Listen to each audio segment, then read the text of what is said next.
Boa noite a todos. Desde já eu quero parabenizar todos os pais que estão presentes, né? Feliz Dia dos Pais para vocês. Amém. Irmãos, hoje nós vamos nos aprofundar na história de Jairo.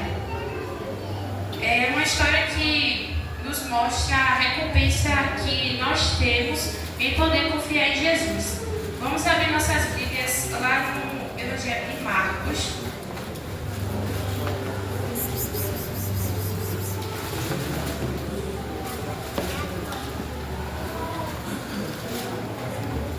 Capítulo 5. Marcos, capítulo 5.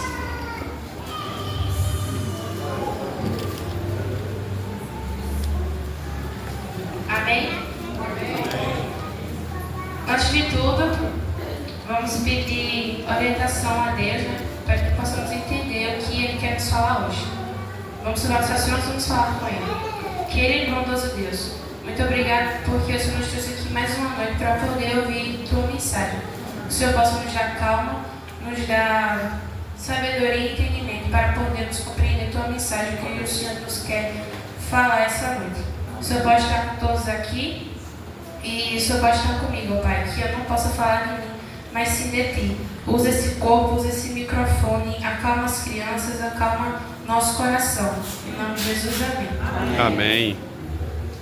Bom, Marcos capítulo 5, vamos ler do versículo 21. Marcos 5, 21 diz: Tendo Jesus voltado no barco para o outro lado, afluiu para ele grande multidão, e ele estava junto do mar. Vamos agora para Mateus capítulo 9. Voltar algumas páginas e vamos para Mateus capítulo 9.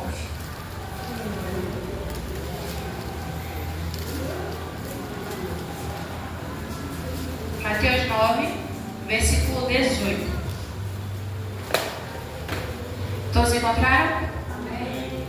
Diz assim: Enquanto essas coisas ele dizia, eis que um chefe, aproximando-se, o adorou e disse: Minha filha faleceu agora mesmo, mas vem e põe a mão sobre ela e viverá.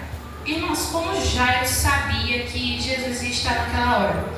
No comentário adventista, fugiu da minha mente agora qual o volume, mas lá fala que a sinagoga onde Jairo ficava, onde ele era o chefe lá, ficava perto onde Jesus tinha deixado o barco dele lá e saiu com os discípulos. E onde ficava lá na margem ocidental do Mar da Galileia. Tem uma frase que a gente costuma falar, né? Nada é coincidência, mas sim providência. Vamos dar continuidade. Vamos para o Evangelho agora de Lucas, capítulo 8.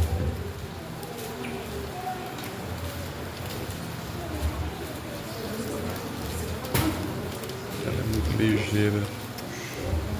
Lucas, Muito capítulo ligeira. 8, Ela é muito ligeira. versículo 41 e 42.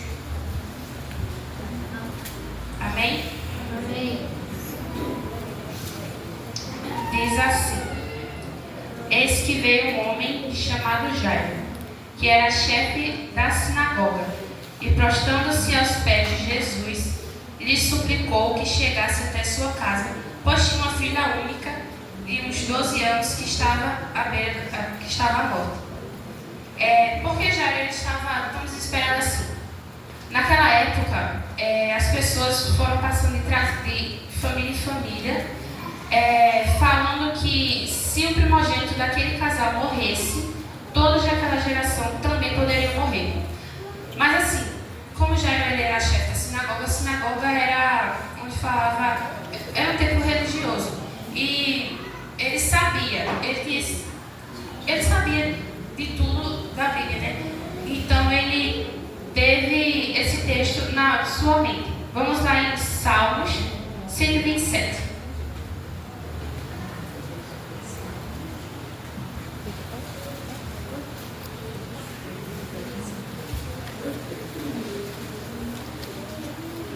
Salmo 127, versículo 3. Amém? Amém. Diz assim: do Senhor são os filhos, o fruto do ventre seu galardão.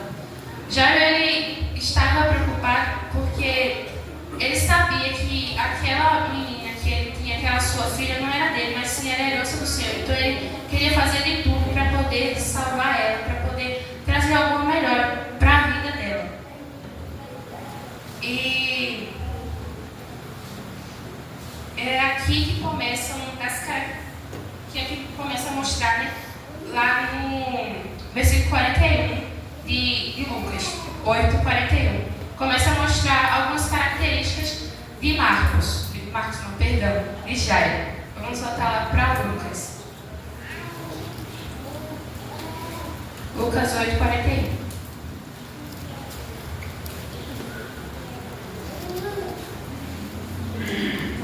Aqui começa a mostrar algumas características dele. Primeiro, a humildade. No versículo 41 mostra assim: eis que veio um homem chamado Jairo, que era chefe da sinagoga, e prostrando-se aos pés de Jesus. Nessa frase aqui mostra sua humildade, porque ele reconheceu o quão pequeno ele era, ele reconheceu suas limitações.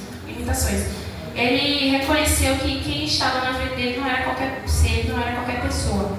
Segunda característica, perseverança. Ele persistiu com Jesus, mas na frente, no versículo 41 fala: prostrando-se aos pés de Jesus, lhe suplicou que chegasse até sua casa. Teve perseverança nessa frase. Terceira característica, teve fé.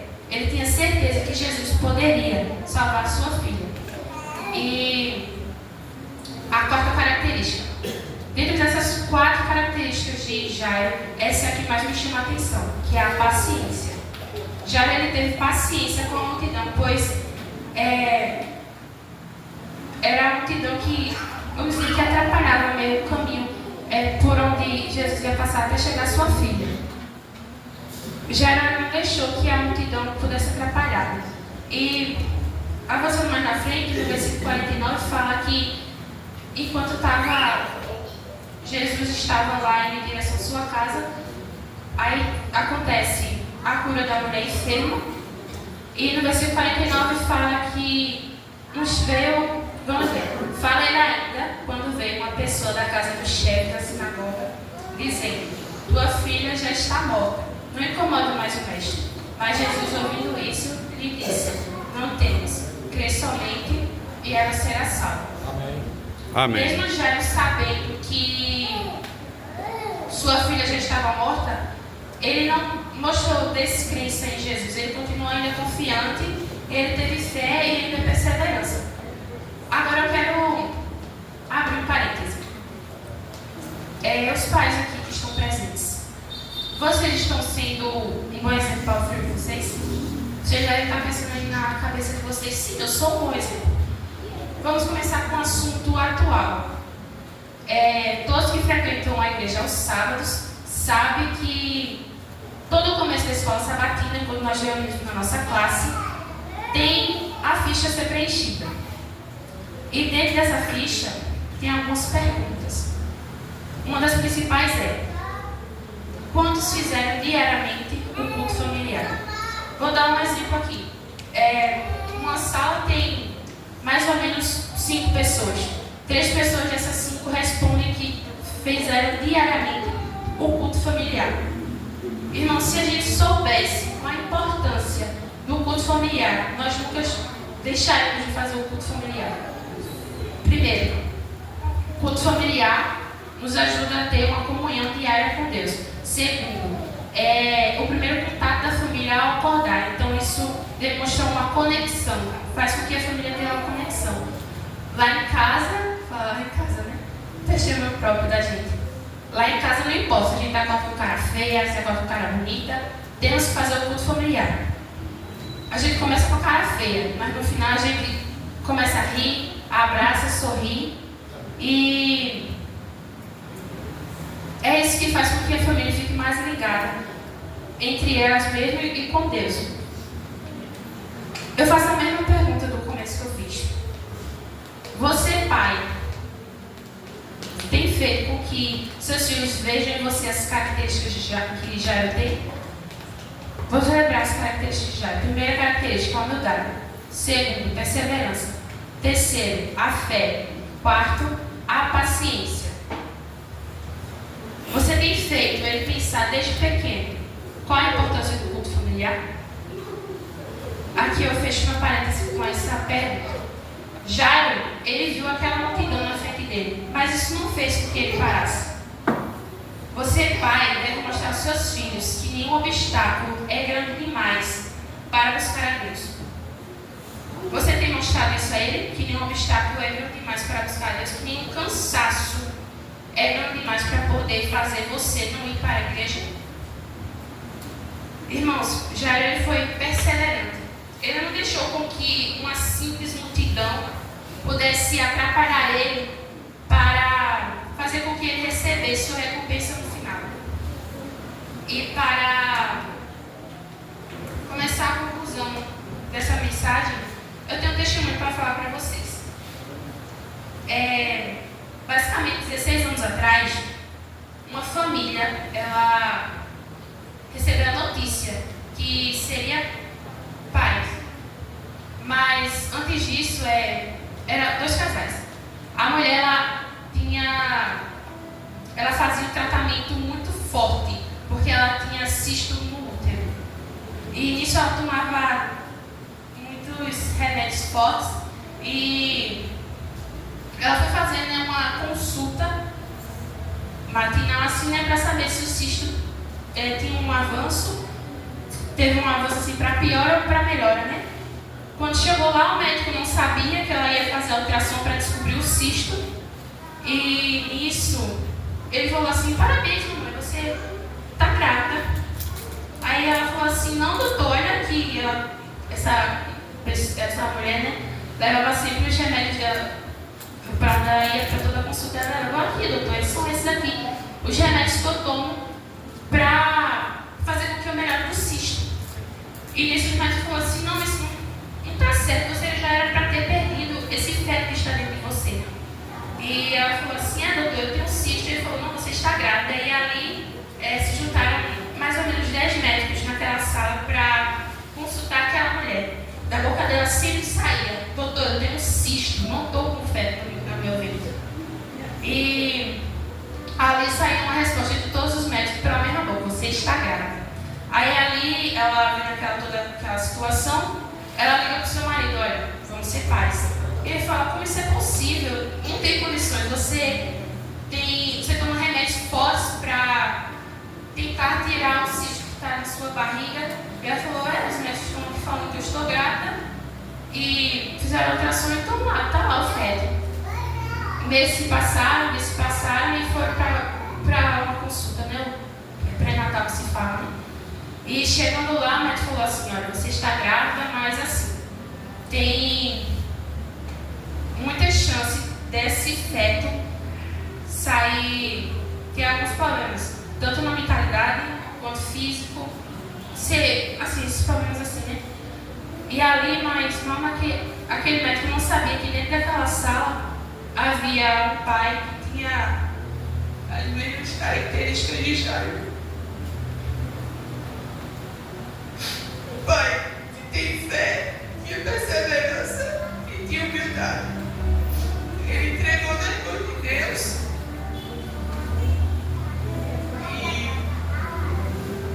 E em noite esse pai orava, falava com Deus, colocava suas preces e dizia assim: eu creio que essa criança está no meio da minha esposa, vai sair perfeita. E a criança nasceu. 9 meses passou, a criança nasceu. E também agora eu vou colocar uma foto do aniversário dela de 1 ano.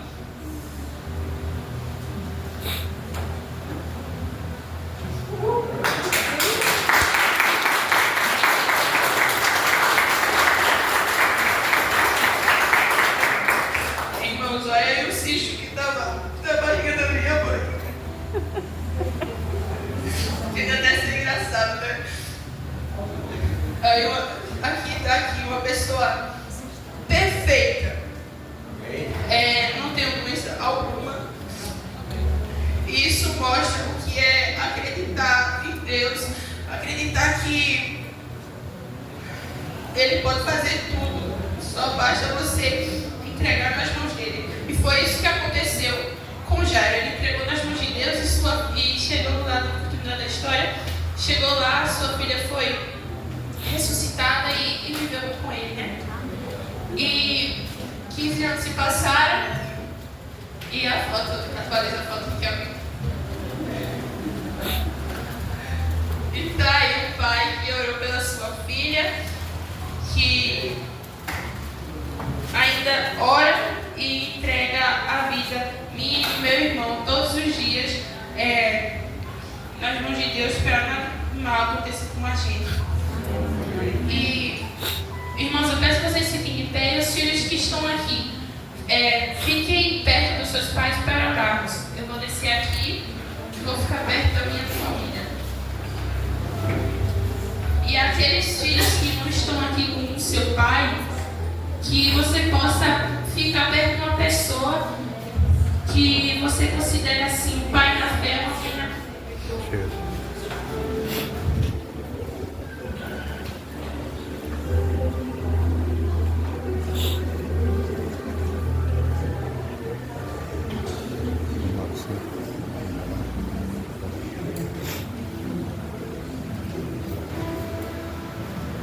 Vamos orar.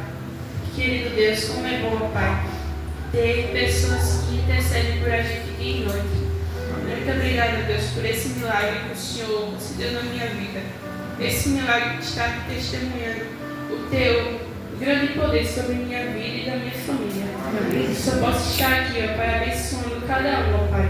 O Senhor sabe todas as dificuldades que cada um aqui passa. Tem pais aqui que ensinou seus filhos desde pequeno, desde a barriga, a seguir o caminho de Deus. Mas infelizmente, Senhor, algumas coisas da vida fizeram eles se afastar. Mas o Senhor sabe, Pai, que esse pai tentou, fez de tudo e ainda tenta trazer seus filhos para as suas mãos. O Senhor pode ajudá-los, Pai. O Senhor pode estar com cada um aqui, fazendo-nos vencer cada dificuldade, passar cada barreira, passar cada multidão que vem estar à sua frente e nos dê uma volta para a nossa casa em segurança. Que o Senhor faça nos despedir da tua casa, mas nunca da tua presença, Pai. Em nome do teu filho amado Jesus, eu entrego essa prece, ela é escrita no nome de Jesus. Amém. Amém.